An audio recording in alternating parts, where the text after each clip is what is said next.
ગુપ્ત સામ્રાજ્યનો ઉદય અને વિકાસ. પ્રાસ્તાવિક. ગુપ્ત સામ્રાજ્યના ઉદય પૂર્વેનું ભારત. ઈસવીસન પૂર્વે 187માં મૌર્ય સામ્રાજ્યના છેલ્લા રાજા બૃહદત્તનો વધ કરીને પુષ્યમિત્ર શુંગ નામના બ્રાહ્મણ સેનાપતિએ મગધની ગાદી ઉપર શુંગ વંશની સ્થાપના કરી. આ વંશમાં 10 જેટલા રાજવીઓ થઈ ગયા. તેમણે બ્રાહ્મણ ધર્મને ઉત્તેજન આપ્યું. તેમણે મગધના રાજ્યને પરદેશી શાસકોના હાથમાં જતું અટકાવવામાં પણ અગત્યનો ભાગ ભજવ્યો. આ વંશના છેલ્લા રાજા દેવભૂતિને પરાજય આપી ઈસવીસન પૂર્વે 75માં વાસુદેવ કણ્વ નામના રાજાએ કણ્વ વંશની સ્થાપના કરી. આ વંશના છેલ્લા રાજા સુશર્માને દક્ષિણના સાતવાહન રાજા સિમુકે હરાવીને મગધનું રાજ્ય પોતાના આંધ્ર રાજ્યમાં ભેળવી દીધું. બીજી બાજુ આ સમય દરમિયાન વાયવ્ય અને ઉત્તર ભારતના કેટલાક ભાગોમાં ગ્રીક, શક પહલવો, શક ક્ષત્રપો અને કુષાણોના રાજ્યો સ્થપાયા હતા. તેમાં ભારતીય ગ્રીક રાજા મિનેન્દર એટલે કે મિનિંદ, કુષાણ વંશનો રાજા કનિષ્ક તથા કર્દમક વંશના મહાક્ષત્રપ રુદ્રદામા લોકપ્રિય બન્યા હતા. રુદ્રદામાની સત્તા ગુજરાત ઉપર પણ હતી. આ રાજાએ ગુજરાતની રાજધાની ગિરિનગરમાં અશોકના શિલાલેખની બાજુમાં એક જ શિલાલેખ ઉપર એક લેખ કોતરાવ્યો હતો. તેમાં તેણે સુબા માંડલિક સુવિશાખ દ્વારા સુદર્શન તળાવનું સમારકામ કરાવ્યું હોવાની પણ વાત જણાવી છે.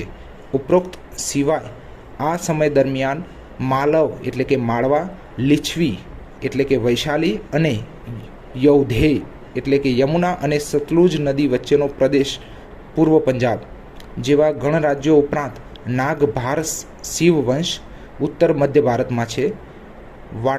વાકાટક વંશ દક્ષિણમાં એટલે કે દખ્ખણ અને આંધ્રના સાતવાહન વગેરે જેવા વંશોના નાના મોટા રાજ્યોનો પણ ઉદય થયો હતો. આમ મૌર્ય સામ્રાજ્યના અંત પછી આશરે 500 વર્ષ સુધી ભારતમાં જુદી જુદી સત્તાઓ પ્રવર્તી રહી અને રાજકીય એકતાનો લગભગ અભાવ વર્તાયો. આ પછી ઈસુની ત્રીજી સદીમાં ફરી એકવાર એક મજબૂત રાજ્યવંશ ગુપ્ત વંશની સ્થાપના થઈ. ભારતના ઇતિહાસમાં આ વંશના રાજાઓનો સમય સુવર્ણયુગ કહેવાયો. અહીં આપણે વંશના રાજાઓએ વિકસાવેલ સામ્રાજ્ય અને સંસ્કૃતિનો પરિચય મેળવીએ. ગુપ્ત વંશના આરંભિક સમ્રાટો. ગુપ્તો મૂળે કઈ જાતિના કે કયા કુળના હતા તે વિશે વિદ્વાનોમાં જુદા જુદા અભિપ્રાયો છે. કેટલાક તેમને બ્રાહ્મણ જાતિના માને છે, કેટલાક તેમને ક્ષત્રિય માને છે, તો ડૉક્ટર જયસ્વાલ જેવા વિદ્વાનો તેમને શૂદ્ર જાતિના ગણે છે.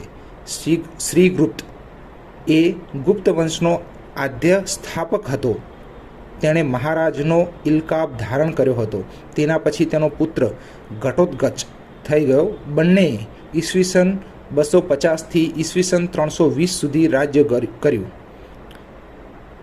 સામ્રાજ્ય સ્થાપક ચંદ્રગુપ્ત પહેલો ઈસવીસન 320 થઈને ઈસવીસન 335 સુધી. ઘટોત્કચ પછી મગધની ગાદી ઉપર તેનો પુત્ર ચંદ્રગુપ્ત પહેલો હતો. આ રાજાએ વૈશાલીના લીછવી રાજાની કન્યા કુમારા દેવી સાથે લખતન કર્યું હતું.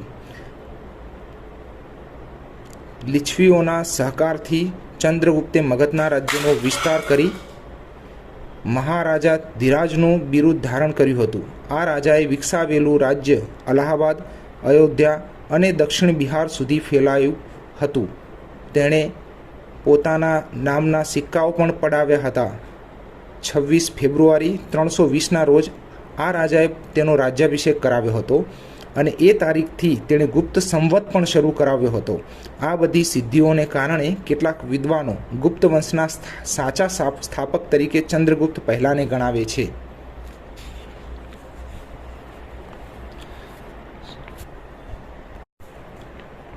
સમુદ્રગુપ્ત ચંદ્રગુપ્ત પહેલાનો પુત્ર હતો. તેની માતા કુમાર દેવી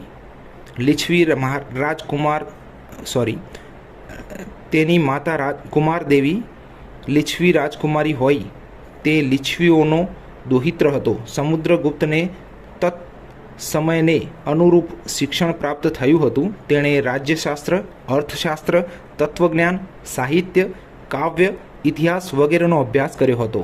નાનપણથી જ તેની મહત્વાકાંક્ષા સમગ્ર ભારત હિંદને એક છત્ર હેઠળ લાવી સામ્રાજ્ય સ્થાપવાની હતી. સમુદ્રગુપ્તના સમયનો ઇતિહાસ જાણવાનું મુખ્ય સાધન તેણે કોતરાવેલ અલ્હાબાદ પાસેનો સ્તંભલેખ છે.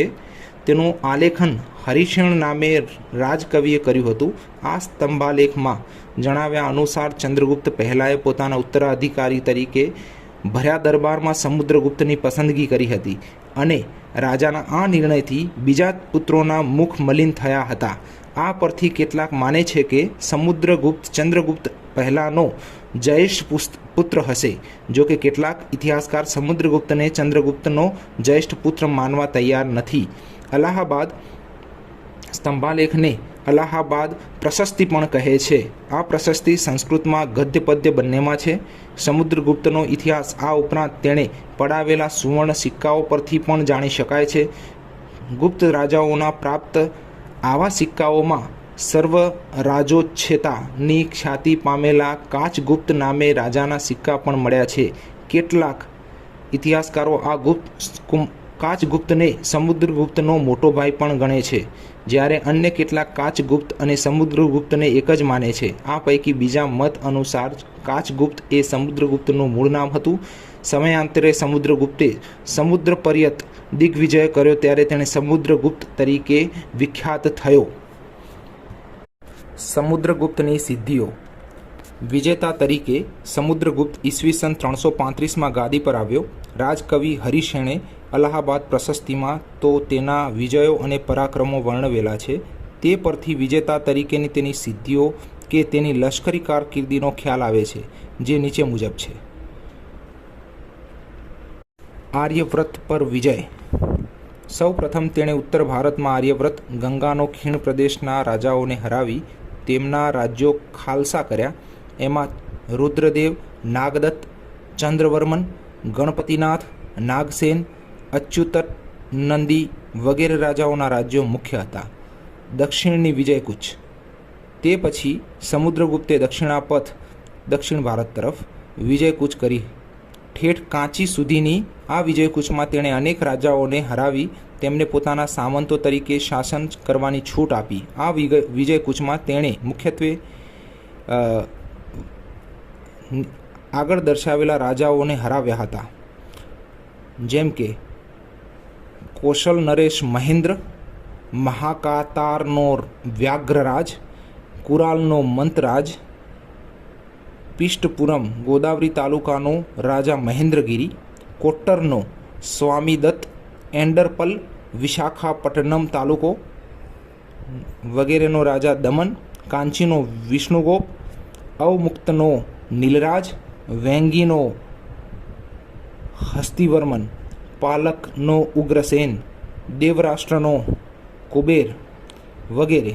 દક્ષિણા પથની વિજયકૂચમાં સમુદ્રગુપ્તને વાકાટકના રાજાને હરાવ્યાનો ક્યાંય ઉલ્લેખ નથી, જે નોંધપાત્ર છે. પાછળથી સમુદ્રગુપ્તના પુત્ર ચંદ્રગુપ્ત બીજાએ વાકાટક રાજ્ય સાથે લગ્ન સંબંધ બાંધી પોતાના વિજયમાં વાકાટકોની સહાય લીધી હતી. આ બાબત એમ સૂચવી જાય છે કે સમુદ્રગુપ્તે વાકાટકોના બળવાન રાજ્યને છંછેડ્યું નહીં હોય. ગમે તેમ દક્ષિણની વિજયકૂચમાં સમુદ્રગુપ્તે પોતે નેતૃત્વ લઈ લગભગ 3000 માઇલનો પ્રવાસ ખેડ્યો હતો. અપૂર્વ વિજયોની પરંપરા હાંસલ કરી તેણે અનન્ય પણ પોતાનો પ્રભાવ ફેલાવ્યો હતો. ગણરાજ્યો પર સાર્વભૌમત્વ. સમુદ્રગુપ્તની દક્ષિણની વિજયકૂચ એટલી પ્રભાવશાળી નીવડી કે જેથી પોતાના રાજ્યને વિનાશથી બચાવી લેવા માટે માલવ, યૌધેય, અર્જુનાયન, આભીર, માદ્રક, પ્રાર્જુન, કાક, ખરપરીક વગેરે જેવા ભારતના કેટલાક ગણરાજ્યોએ સામે ચાલીને સમુદ્રગુપ્તનું સાર્વભૌમત્વ સ્વીકાર્યું હતું.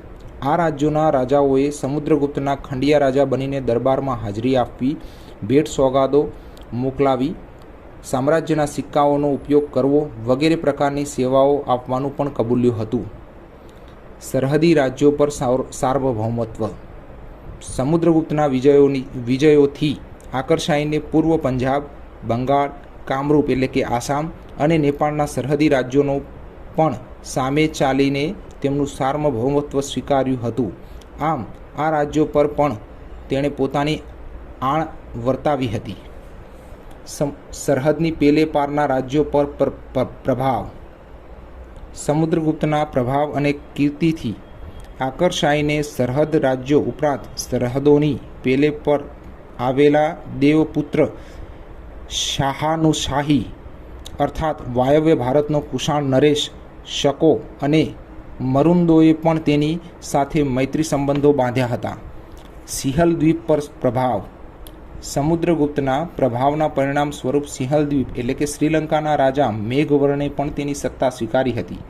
આ રાજાએ સમુદ્રગુપ્તની અનુમતિ લઈને પણ બોધિગયામાં બૌદ્ધ યાત્રાળુઓ માટે વિહાર બંધાવ્યો હતો. આ રીતે વિજેતા તરીકે સમુદ્રગુપ્તે પોતાની લશ્કરી કારકિર્દી ઉજ્જવળ બનાવી સામ્રાજ્યની સ્થાપના કરી હતી. તેનું સામ્રાજ્ય પૂર્વમાં બંગાળ અને અસમ સુધી, ઉત્તરમાં નેપાળ સુધી, વાયવ્યમાં પૂર્વ પંજાબ સુધી, દક્ષિણમાં કૃષ્ણા નદીની પાર આવેલા કાંચીના પલ્લવ રાજ્ય પર્યંત વિસ્તર્યું હતું.